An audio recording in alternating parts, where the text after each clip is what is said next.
The only way we can be set apart, be holy the way God is holy, is in our conduct, is in our lives, being separate, being sanctified.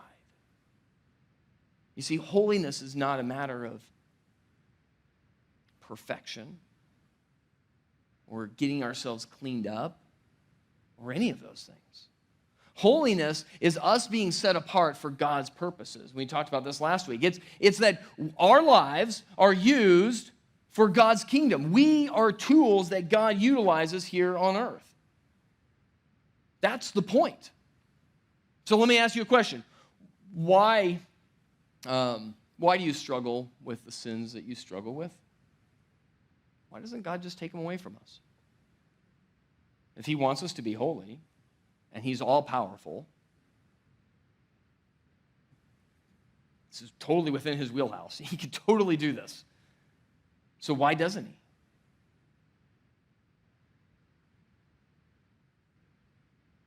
Well, he wants us to trust in him, rely on him.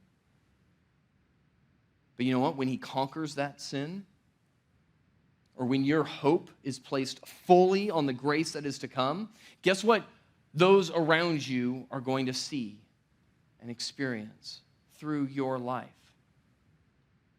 God's grace, your hope. They're going to see the truth of the resurrection of Jesus Christ in your life. That's the whole point of it. You see, we have convinced ourselves that we are individuals and that we exist and that God is just working on us and he's just polishing us. And maybe by the time we die, we're going to be shiny and great and he's going to put us on a shelf and he's going to be like, look at that one. I think that's what we think. But that's not the point at all.